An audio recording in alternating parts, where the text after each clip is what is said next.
কক্সবাজারে শুরু হয়েছে এনসিপির দেশ ঘুরতে জুলাই পদযাত্রা। দুপুরে শহীদ দৌলত ময়দানে পথসভায় বক্তব্য রাখবেন দলটির নেতারা।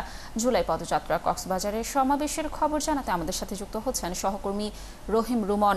রুমন, আপনি তো রয়েছেন এনসিপির পদযাত্রার সাথে, কি বলছেন এনসিপি নেতারা জানাবেন, এবং আজকের সারাদিনের কর্মসূচির কি তথ্য রয়েছে বিস্তারিত জানাবেন আমাদের। যে জেলাগুলোতে আমরা এই এনসিপির জুলাই পদযাত্রা যে উপস্থিতি দেখেছি, কক্সবাজারে তার ব্যতিক্রম নয়। আমরা লক্ষ্য করছি যে সকাল থেকে এই আজকের এই যে জুলাই পদযাত্রা উপলক্ষে কক্সবাজারের বিভিন্ন উপজেলা থেকে এনসিপির নেতাকর্মীরা সহ সাধারণ অনেক মানুষই কিন্তু তাদের এই আজকের যে পদযাত্রা সেই পদযাত্রায় অংশ নিয়েছেন। এই পদযাত্রায় নেতৃত্ব দিচ্ছেন, আমরা আজকে দেখেছি যে এনসিপির আহ্বায়ক নাহিদ ইসলাম এবং দক্ষিণাঞ্চলের মুখ্য সংগঠক হাসনাত আবদুল্লাহ সহ কেন্দ্রীয় নেতারা কিন্তু রয়েছে, যদিও আমরা আজকের এই পদযাত্রায় সার্জিস আলমকে দেখতে পাইনি। যেমনটি বলছিলাম যে এই যে জুলাই পদযাত্রার কর্মসূচি সেটি কিন্তু মাসব্যাপী চলছে। প্রত্যেকটি জেলায় আমরা তাদের যেই ব্যাপক প্রস্তুতি, বিশেষ করে যে জুলাই অভ্যুত্থানের যে বর্ষপূর্তি, সেই বর্ষপূর্তি উপলক্ষে তাদের এই যে বিশেষ আয়োজন, সেই আয়োজনে কিন্তু আমরা দেখছি যে প্রত্যেকটি জেলায় তারা বেশ মানুষের কাছ থেকে বেশ সাড়া পাচ্ছেন।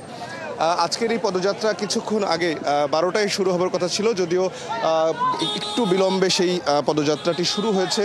পদযাত্রাটি কক্সবাজারের যে কেন্দ্রীয় বাস টার্মিনাল রয়েছে সেই বাস টার্মিনালের থেকে শুরু হয়ে শেষ হবার কথা রয়েছে পাবলিক লাইব্রেরিতে, সেখানে একটি পথসভার মধ্য দিয়ে।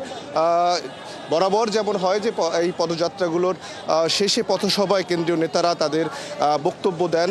আপনি জানেন যে সামনে যেহেতু একটি নির্বাচনের আলোচনা রয়েছে, নির্বাচনের সময়ে একটা সম্ভাব্য সময় ঘোষণা করা হয়ে গেছে, সেই জায়গা থেকে এনসিপি যেহেতু নতুন একটি রাজনৈতিক দল, তাদের একটি রাজনৈতিক প্রচারণাও আসলে এক ধরনের হয়ে যাচ্ছে। আমাদের কাছে সেটি মনে হচ্ছে।